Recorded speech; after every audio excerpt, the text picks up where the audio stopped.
Jadi pertama-tama dan utama kami memilih tokoh kontroversial yang mau dibahas, yaitu John Lennon. Ya, mungkin semua orang juga udah tahu ya John Lennon yang kata meme Imagine All the People itu. Jadi tuh pokoknya John Lennon ini tuh terkenal gara-gara dia tuh frontman, kadang-kadang juga gitaris dari band The Beatles.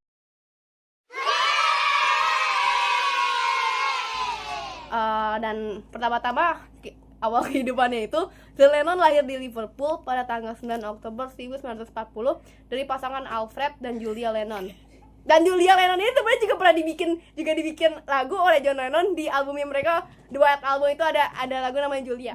And then ia dikenal sebagai penyanyi, penulis lagu, aktivis, dan terkadang penyanyi utama sekaligus gitaris kedua atau rhythm bagi band The Beatles, yang adalah salah satu band tersukses di dunia. Bener banget! Jadi tuh pertama-tama awal kehidupan John Lennon itu tuh dulu pas dia kecil, yang dari pasangan Alfred dan Julia. Itu tuh dari kecil, ia kan lahir itu sekitar tahun 1940, which is 1940 itu zaman Perang Dunia Kedua. Dan pada saat itu tuh Julia ini single mother pasif gara-gara bapaknya itu kabur-kaburan. Dan gara-gara bapaknya kabur-kaburan ini, ya pasti dia jadi isu lah. Nah, akhirnya pada tahun 1944 itu mulai ada pertengkaran dari pihak keluarganya si Julia, which is kakaknya Julia atau tantenya John ini yang namanya Mimi. Itu tuh kayak udah sering berperang sama adiknya sendiri atau saudaranya sendiri buat ngambil hak asuh John dari Julia, gara-gara dia nganggap Julia tuh nggak bener. Apalagi bapaknya tuh Alfred, dia kerja di sekitaran Irland, aku nggak tahu, pokoknya jauh, dan dia nggak pernah di rumah buat John dan buat Julia. Adapun cuman kayak ngasih gaji kayak kalau custody, ini cuma dikasih gaji kayak gitu, tapi nggak pernah bener-bener ada di rumah. Gara-gara itu si tantenya John Lennon yaitu Mimi, dia itu mencoba buat ngambil hak asuhnya John, dan dia juga akhirnya pada tahun 1944 itu akhirnya Mimi itu berhasil dapat hak asuhnya John Lennon. Jadi akhirnya sejak saat itu John tinggal sama Mimi, sama suaminya Mimi, yang which is mereka berdua tuh nggak punya anak. Tapi pada tahun 1946 orang tua aslinya John Lennon itu 2 tahun setelah akhirnya dia tinggal sama Mimi, Alfred sama Julia bener-bener kayak sneaking. Ini Julia diikutin sama suami barunya gara-gara, oh ya tambahan juga, waktu itu Julia itu pas Alfred pergi, mereka sebenarnya masih nikah, tapi Julia ini nggak tahu cheating atau enggak, pokoknya dia tiba-tiba hamil sama anak cowok baru. Makanya ini tuh alasan ini tuh juga yang buat kayak Mimi tuh kayak bener-bener mau ngambil Lennon dari Julia ini. Nah, tapi setelah 2 tahun si John ini tinggal, tepatnya pada tahun 1946 itu Alfred diikuti sama Julia, yang pas itu dia udah nikah sama cowok baru. Itu coba dia kayak katanya sih mau iniin John, mau ketemu John. Tapi akhirnya pas udah sampai ke rumahnya si Mimi, Alfred bapaknya itu bawa John itu ke Blackpool. Habis itu pas di Blackpool dia tuh ngomong kayak, John, lu ikut gue ya ke New Zealand, mau dibawa kabur. Tapi pas itu kayak kan juga itu kan juga ada Julia. Dan Julia kayak sama Alfred tuh malah kayak, no, kamu di sini, ikut saya, ikut bapak. Nah, tapi makanya pas umurnya mungkin sekitar baru 6 tahunan, 7 tahunan, John ini disuruh milih antara mau ikut ibunya atau mau ikut bapaknya. Tapi walaupun cerita ini salah satu cerita yang pasti nge-shape diri di masa depan, dan nanti kita juga kasih tahu kenapa lagi. Banyak orang yang bilang bahkan John ini tuh kayak sering denial, padahal banyak orang juga yang ngomong itu benar terjadi. Akhirnya pas tahun 1900 enggak sih, tapi akhirnya setelah kejadian itu dia balik lagi buat tinggal sama Mimi, dan mereka ya cukup rather bahagia lah. Habis itu akhirnya mungkin ngomongin background musiknya John, dia tuh dari kecil tuh udah suka banget dikasih tahu, apalagi sama Mimi, itu tentang banyak banget musisi ternama kayak Elvis Presley, Fats Domino, Muddy Waters, banyak banget. Dan ya dia John Lennon pasti dia suka musik lah. Sampai akhirnya dia tuh juga dulu tuh pas dia kecil dia tinggal sama Mimi, dia tuh sering diajarin cara main banjo. Iya, gitar bulet, habis itu kayak panjang yang biasa kan yang klasik. Akhirnya dia tuh John itu udah diajarin banjo sejak kecil, kata kayak gitu. banjo gitu. Tapi akhirnya dia tuh lupa, pokoknya akhirnya dia juga seperti anak-anak Inggris kebanyakan yang lihat Elvis Presley, yang lihat orang-orang terkenal main gitar di on stage, mereka pasti terinspirasi buat jadi gitaris. Salah satunya tuh John ini. Jadi pada dia umur 15, akhirnya dia diriin band namanya The Quarrymen, yang dia pioneering sama temennya itu Stuart Sutcliffe dan beberapa orang lain yang bakal diomongin lagi. Baru setelah dan dia kan udah beberapa kali nge-gig, dan baru setelah pertunjukan kedua dia bertemu dengan the iconic, our king, our beloved Paul McCartney. Terus setelah pertunjukan kedua, akhirnya kan mereka kan sama Paul McCartney, the iconic Paul McCartney. Habis itu Paul McCartney ini akhirnya ngajak rekomendasi dia, temennya dia, pemain gitar juga, yang pastinya ini umurnya dia tuh masih sekitar 13-14 tahun. Yang paling muda di grup ini George Harrison, dan dia ngambil posisi sebagai lead gitar. Habis itu gara-gara mereka nih tinggal sekarang kurang drummer, dan akhirnya mereka buka audisi, dan disitulah mereka ketemu orang namanya Pete Best. Ya, akhirnya mereka bikin grup bareng. Si Pete Best itu dia diajak masuk audisi. Habis itu The Quarrymen ini beberapa kali emang udah buat single, udah beberapa kali buat lagu. Dan decent juga sebenarnya, masuk Billboard chart, tapi masih sekitaran Inggris saya. Kan dulu kan dunia industri itu berpusatnya di Amerika, tapi mereka lumayan udah masuk Billboard. Ya, lumayan lah. Jadi setelah beberapa kali The Quarrymen ini ngerilis single dan mereka juga tampil, akhirnya Stuart itu kayak rekomendasi mereka buat rebranding image. Mereka bikin image baru dan band baru yang benar-benar ganti genre banget. Dan di sini baru terbuatlah band The Beatles.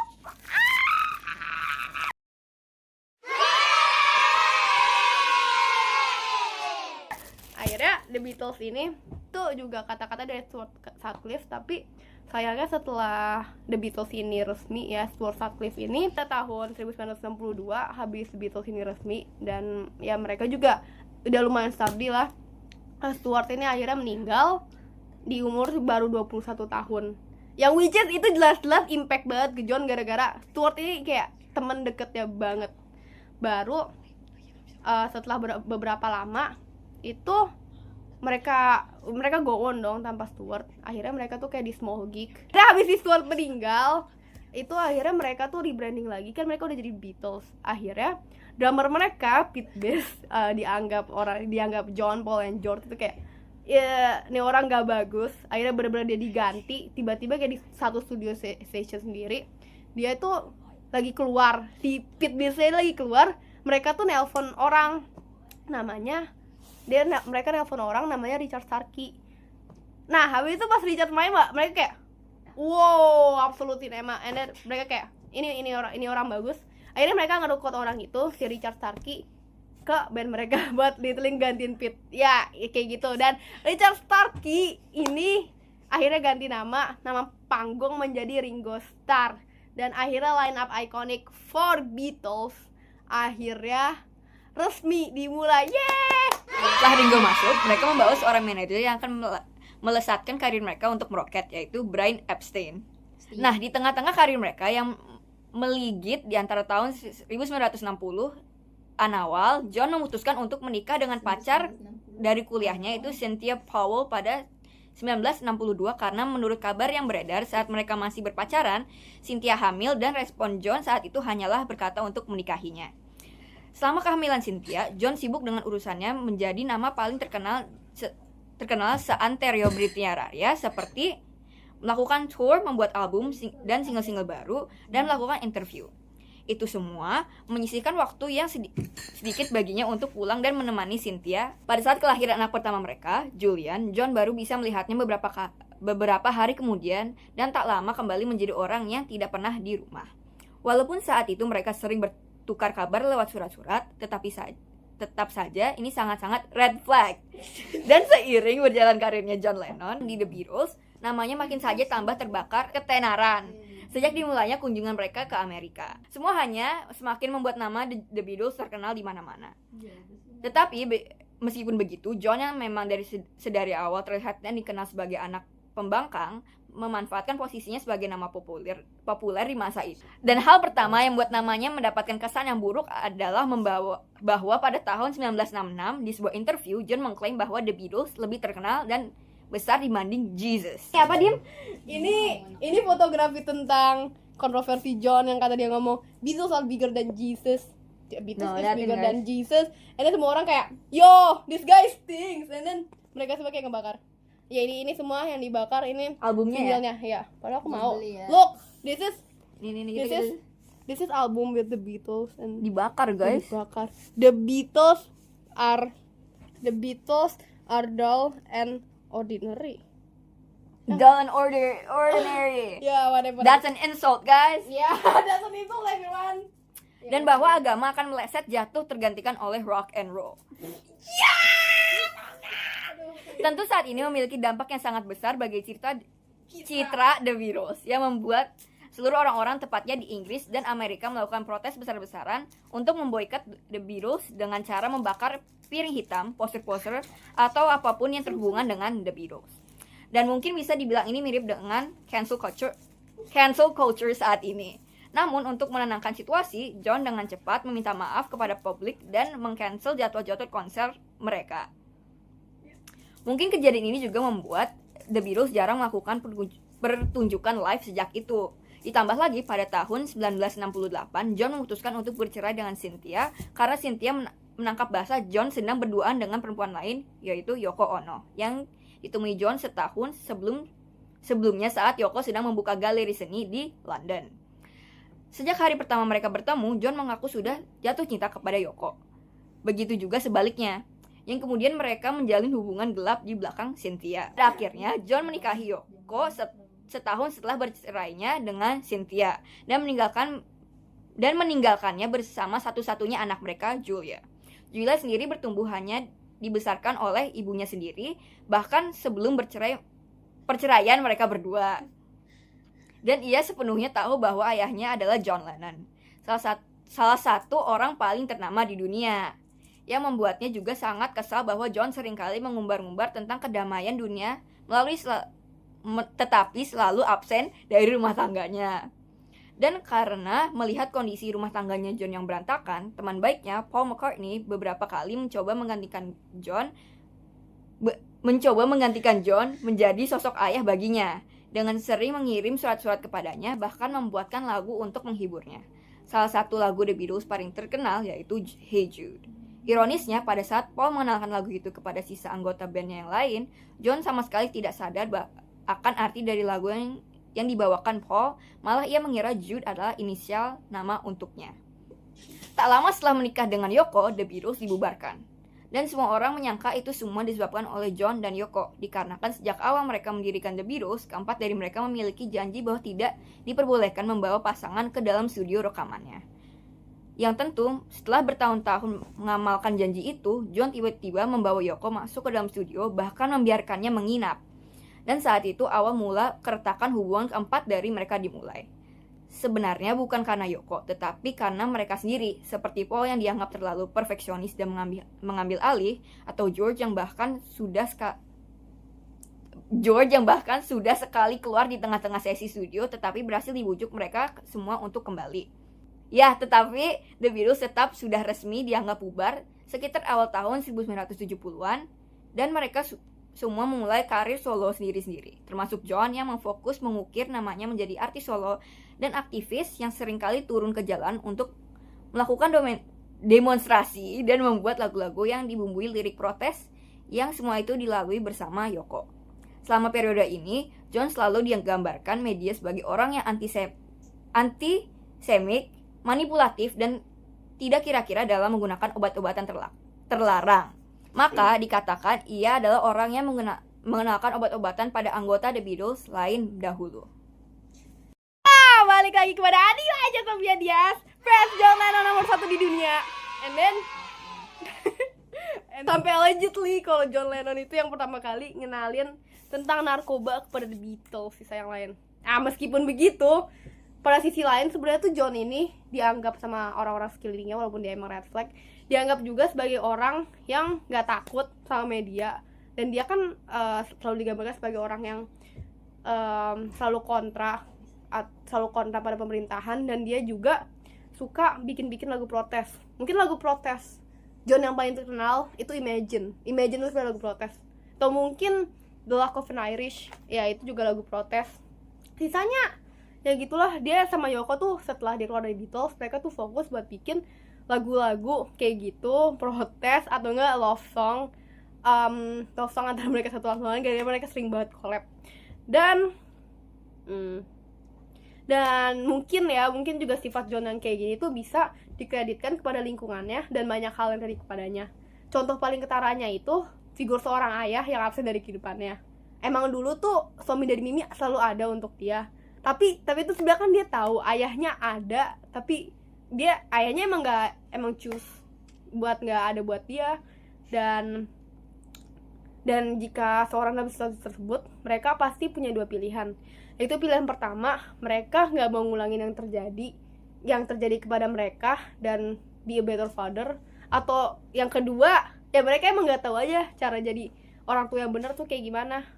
Dan John sayangnya nih ngulangin siklus yang sama yang terjadi sama dia ke anak yang pertama, yaitu Julian, yang tentu pas Julian tuh kecil, dia aja lahir tanpa sosok ayah, baru ditemuin beberapa hari kemudian.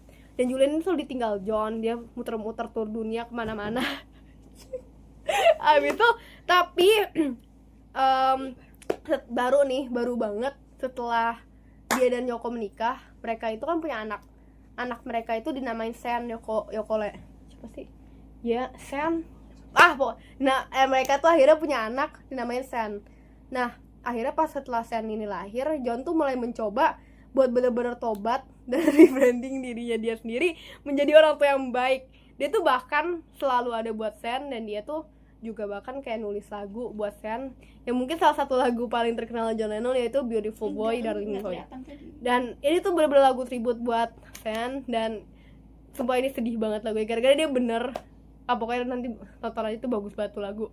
Tapi setelah bertahun-tahun mencoba sedikit demi sedikit membangun hubungan dengan Julian, ya, dan pas saat itu kan dia kan udah happily live sama Yoko dan sama Sen. Dia udah kaya, duitnya banyak. Habis itu dia tinggal di suatu apartemen pada mereka bertiga. Di antara tahun-tahun itu, John ini tuh sering ngajak Julian dan Cynthia buat reconnect lagi dengan dia. Tuh sering ngajak Julian buat datang ke apartemennya, manggang kue, main gitar. Habis itu bahkan Julian ini dikenalin sama Sen, dan Julian tuh udah nganggap Sen tuh kayak adeknya sendiri. Mereka udah sedekat itu. Tapi akhirnya yang akan menutup kisah John Lennon ini pada tahun 1980, tepatnya pada tanggal 8 Desember, pas John dan Yoko tuh pergi, mereka hendak balik ke apartemen mereka. Tiba-tiba tuh dari depan pintu kayak ada yang, pokoknya pas si John sama Yoko ini mau balik buat buat istirahat, mereka pergi, ada orang yang megang kayak gini. Ini Pretend, ini album yang dia pegang itu ada cowok, dia kayak gini megang album Double Fantasy yang saat itu baru aja dirilis sama John sama Yoko. Itu kayak album duet, dan dia tuh kayak gini, kayak megangin gitu. So John kayak, ini fans sekali ya. Akhirnya dia tuh ngomong ke anak muda itu, dia ngomong berapa kali, dia nandatanganin album Double Fantasy-nya itu. Itu dia ngomong-ngomong, dan dari situ pun John juga tahu kalau cowok ini tuh kayak awkward banget orangnya. Sampai akhirnya pas dia udah ninggalin, ya udah, dia masuk ke apartemennya dari belakang. Itu cowok tadi itu nembak John Lennon kurang lebih 3 atau 2 kali. John sampai akhirnya John ini ditembak di bagian dadanya, dan dia sebenarnya belum langsung meninggal. Tapi pas saat itu Yoko akhirnya manggil ambulans, habis itu manggil polisi. Orang yang tadi yang namanya itu Mark David Chapman. Habis itu si Mark David Chapman ini kan udah ditangkap udah diringkus polisi. John ini akhirnya dilariin ke rumah sakit. Tapi pas dilariin ke rumah sakit, sayangnya cuma beberapa menit setelahnya itu John udah langsung dinyatakan meninggal di rumah sakit itu. Dan kenapa Mark David sialan ini mau ngebunuh John? Itu sih kalau kata dia sendiri, dia itu mau namanya dia selalu dikenang bersama nama John Lennon yang melegenda banget. Tapi juga allegedly sebenarnya Mark David ini emang udah rencana banget buat ngeburu selebriti, karena sebelumnya dari catatan dia atau dari bukti-bukti yang dikumpulin, dia tuh udah ketahuan mau ngebunuh salah satu penyanyi terkenal Inggris lainnya, David Bowie. Dia tuh udah mau nargetin Bowie, tapi gara-gara nggak tahu kenapa akhirnya dia balik buat akhirnya ngebunuh John gara-gara itu. Dan ya sejak saat itu John meninggal, akhirnya dia dikuburin di Liverpool, kayaknya di Liverpool pokoknya ada John Lennon Cemetery-nya, dia punya kayak situ sendiri. Dan akhirnya sejak saat itu sampai sekarang Yoko belum nikah lagi. Habis itu Sam udah gede, Julian udah gede, udah ganteng, akhirnya dia juga udah punya band sendiri. Dan forever John selalu akan dikenal sebagai one of the greatest songwriter of all time. Tapi ya di saat itu dia emang red flag, dia emang kontroversinya banyak, tapi dia tetap salah satu orang terhebat di dunia, dia tetap salah satu nama paling terkenal di dunia, dan dia tetap dalam satu sisi mata koin uang lain, dia tetap orang yang memperjuangkan tentang hak-hak asasi manusia. Walaupun dia red flag, walaupun dia KDRT, tapi dia tetap orang yang memperjuangkan hak-hak manusia. Karena itu kita gak boleh ngejar John Lennon. He's the best Beatle. Oke, buat tambahan lagi, kita di sini kita kan harusnya ngomong cuma berdua, Bintang ngedit doang, tapi gara-gara kita kasihan sama dia, akhirnya Bintang di sini memutuskan jidat yang ireng kelihatan banget. Hai guys. Akhirnya dia memutuskan untuk nulis beberapa fun fact about John Lennon.